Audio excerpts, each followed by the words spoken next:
묵상하심으로 1월 24일 금요일 새벽 기도회를 시작하겠습니다.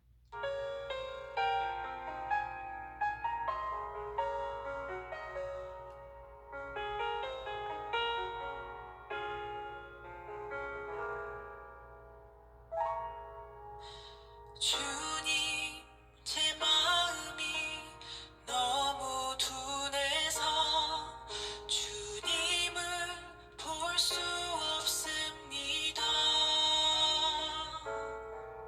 이 땅에 속하여 이 땅만 보다가 주님 손을 놓쳤습니다.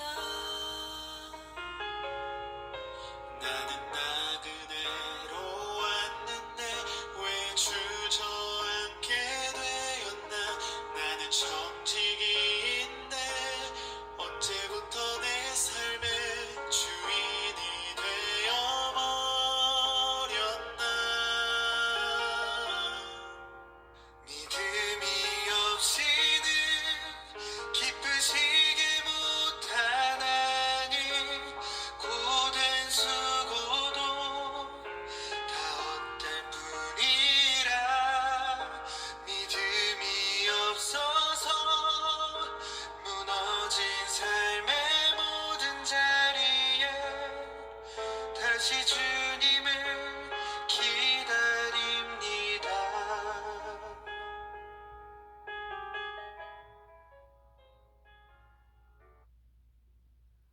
오늘 우리에게 주시는 하나님의 말씀은 창세기 18장 1절에서 15절 말씀입니다. 여호와께서 마므레의 상수리 나무들이 있는 곳에서 아브라함에게 나타나시니라.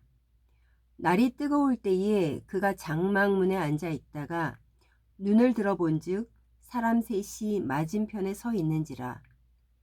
그가 그들을 보자 곧 장막문에서 달려나가 영접하며 몸을 땅에 굽혀 이르되, 내 주여, 내가 주께 은혜를 입었사오면 원하건대 종을 떠나 지나가지 마시옵고 물을 조금 가져오게 하사 당신들의 발을 씻으시고 나무 아래 쉬소서.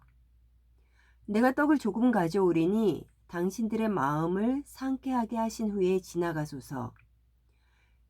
당신들이 종에게 오셨음이니이다. 그들이 이르되 내 말대로 그리하라.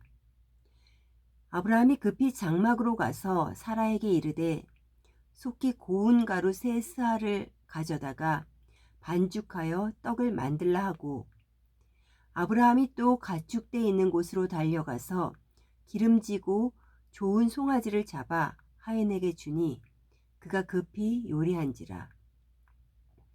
아브라함이 엉킨 젖과 우유와 하인이 요리한 송아지를 가져다가 그들 앞에 차려놓고 나무 아래에 모셔 섬에 그들이 먹으니라. 그들이 아브라함에게 이르되 네 아내 사라가 어디 있느냐. 대답하되 장막에 있나이다. 그가 이르시되 내년 이맘때 내가 반드시 네게로 돌아오리니 네 아내 사라에게 아들이 있으리라 하시니 사라가 그 뒤 장막문에서 들었더라. 아브라함과 사라는 나이가 많아 늙었고 사라에게는 여성의 생리가 끊어졌는지라. 사라가 속으로 웃고 이르되 내가 노쇠하였고 내 주인도 늙었으니 내게 무슨 즐거움이 있으리요. 여호와께서 아브라함에게 이르시되 사라가 왜 웃으며 이르기를 내가 늙었거늘 어떻게 아들을 낳으리요 하느냐. 여호와께 능하지 못한 일이 있겠느냐. 기한이 이를 때에 내가 네게로 돌아오리니 사라에게 아들이 있으리라. 사라가 두려워서 부인하여 이르되 내가 웃지 아니하였나이다. 이르시되 아니라 내가 웃었느니라. 제 마음이 너무 둔해서 주님을 볼 수 없습니다. 이 땅에 속하여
아브라함이 75세에 하나님의 약속의 말씀을 듣고 하란을 떠나온 지 어느덧 24년이란 세월이 흘렀습니다. 이제 아브라함의 나이 99세, 사라는 89세입니다. 어제 본문을 통하여는 여호와께서 아브라함에게 나타나셔서 아브람과 사레의 이름을 여러 민족의 아버지, 어머니라는 의미인 아브라함과 사라로 바꿔 주시며 자손들이 많아질 것을 말씀하셨고 사라가 낳을 아들의 이름을 이삭이라고 하라고 말씀하셨습니다. 이어 오늘 본문에서는 여호와께서 두 천사와 함께 직접 아브라함의 장막으로 찾아오십니다. 아브라함은 처음에는 누군지 몰랐지만 극진히 대접을 합니다. 지나가는 나그네를 이렇게 대했던 아브라함의 모습은 참으로 귀합니다. 대접을 받은 후에 여호와께서는 아브라함의 아내 사라에게 아들이 있을 것이라고 합니다. 장막문에서 이 말을 듣고 있던 사라의 반응은 어떠했습니까? 11절에서 12절입니다. 아브라함과 사라는 나이가 많아 늙었고 사라에게 여성의 생리가 끊어졌는지라 사라가 속으로 웃고 이르되 내가 노쇠하였고 내 주인도 늙었으니 내게 무슨 즐거움이 있으리요. 어제의 본문에서 아브라함의 반응은 어떠했습니까? 17장 17절에서 18절입니다. 아브라함이 엎드려 웃으며 마음속으로 이르되 100세 된 사람이 어찌 자식을 낳을까? 사라는 90세니 어찌 출산하리요? 하고 아브라함이 이에 하나님께 아뢰되 이스마엘이나 하나님 앞에 살기를 원하나이다. 사라는 생리가 끊어짐으로 인해 가임의 시기가 끝났습니다. 그리고 아브라함과 사라는 점점 노쇠하고 있는 자신들의 모습을 보며 아이를 낳아 키울 엄두도 안 났을 것입니다. 이들의 반응으로 보면 이스마엘을 상속자로 생각하고 살았던 것입니다. 어떻게 그러한 일이 있을 수 있냐는 듯한 사라의 웃음에 여호와 하나님께서는 말씀하셨습니다. 14절입니다. 여호와께 능하지 못한 일이 있겠느냐? 기한이 이를 때에 내가 내게로 돌아오리니 사라에게 아들이 있으리라. 어제 본문에서도 아브라함에게 나타나신 하나님은 자신을 전능한 하나님이라 말씀하셨습니다.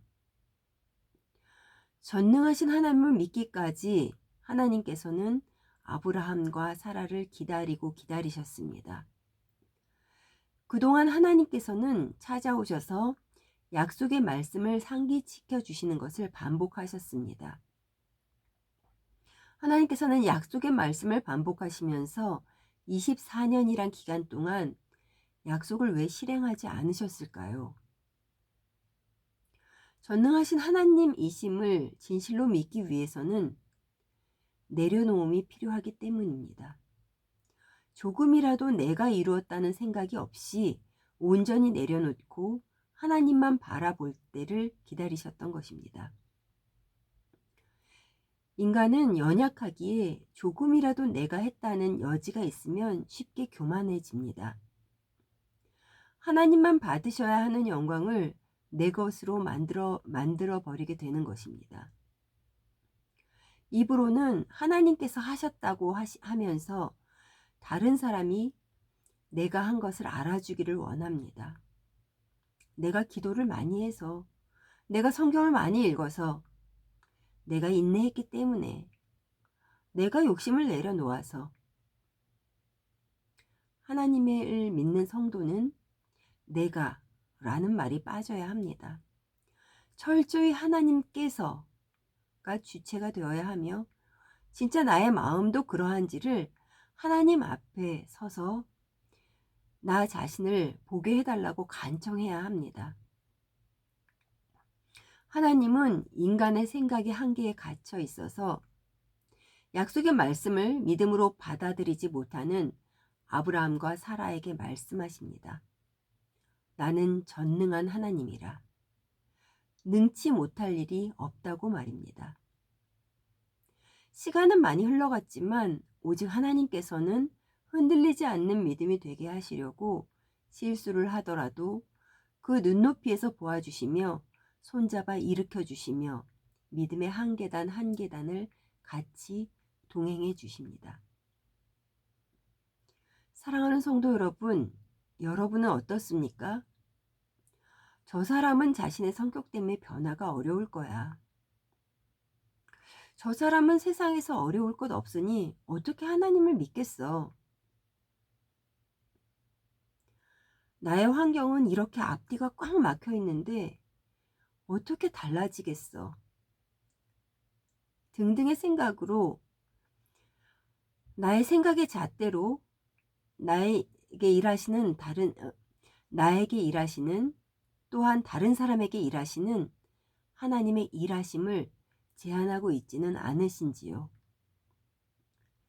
아브라함이 믿음의 조상이라 일컬음을 받기까지 친히 인도하시고 약속을 이루신 전능하시고 신실하신 하나님이 바로 나의 하나님이십니다.